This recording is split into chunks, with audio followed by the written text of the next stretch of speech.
This is my Marantz Model 6300 turntable. I purchased it back in 2011, maybe 2012, with the plan to restore it, my first turntable restoration. That's why it looks a little different than the typical Marantz 6300 turntable. I decided to make some changes.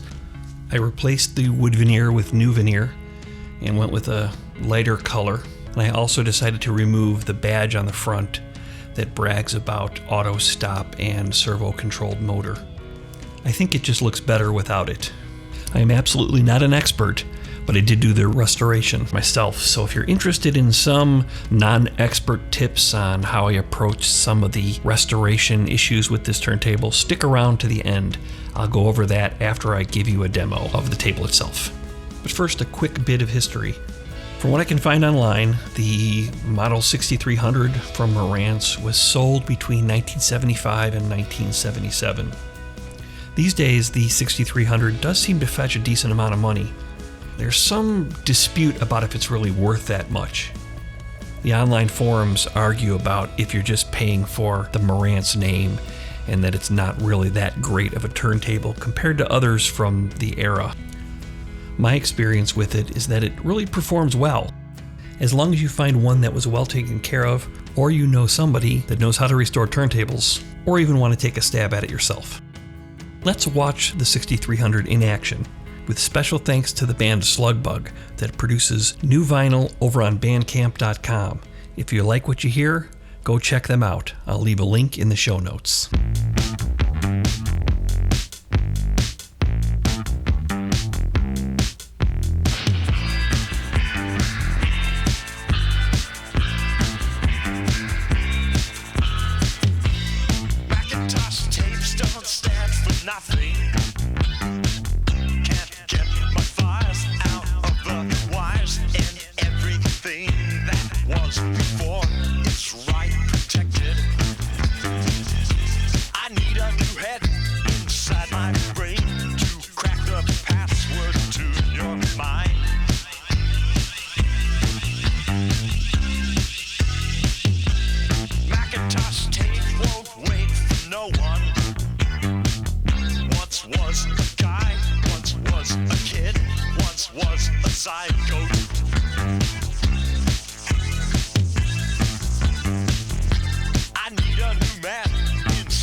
So now it's time for some restoration tips.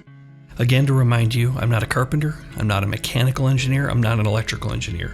So this is all just hobbyist experience. And let's start with the veneer.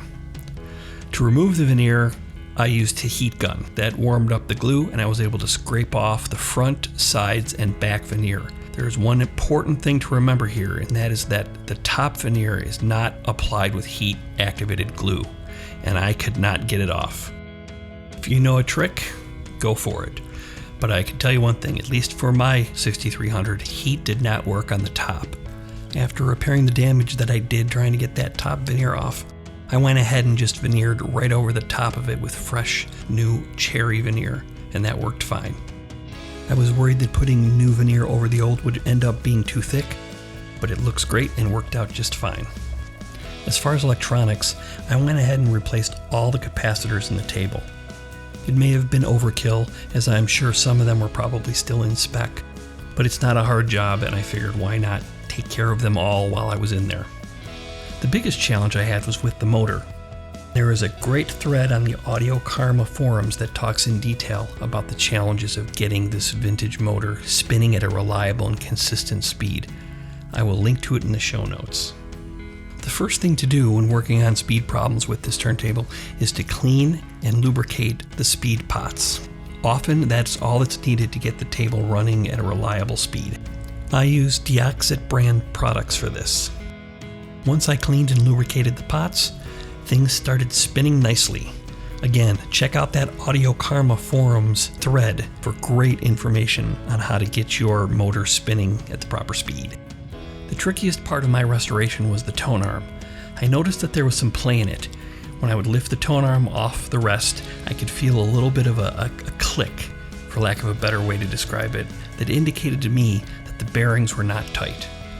I really don't know if this is something you should try to do, but I couldn't resist and I gave it a try, so I'm going to show you what I did, but be very, very careful.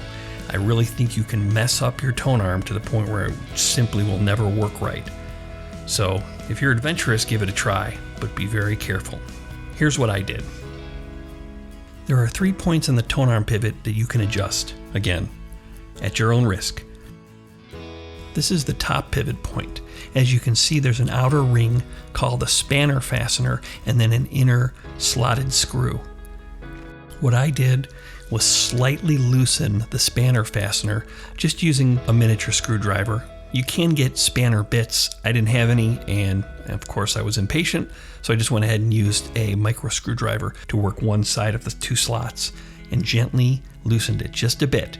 Once it's a little bit loose, then you can work the inner screw to tighten up or loosen up the bearing. Since things seemed loose with my bearings, I made a tiny adjustment, tightening it up just a bit. Then I tightened up the outer ring to kind of lock it in and gave it a try. This was trial and error, and the same rules apply for the 2 side bearings. You can see how this can get dangerous if you don't know what you're doing, and I didn't, so I was very, very slow and deliberate. But if you take your time and make tiny little adjustments until the point that the tone arm bearings seem solid but still nice and loose, you might be at the point where you get lucky like I did and have a nicely operating tone arm bearing. Well, there you have it, the Marantz Model 6300 turntable, and my first video here on the Audio Expo channel. I'm hoping to do a lot more. I want to thank Techmoan, one of my favorite YouTubers, for helping me out with a few questions that I had. Of course, you probably already know about Techmoan, but if not, make sure to check him out. Thanks for stopping by.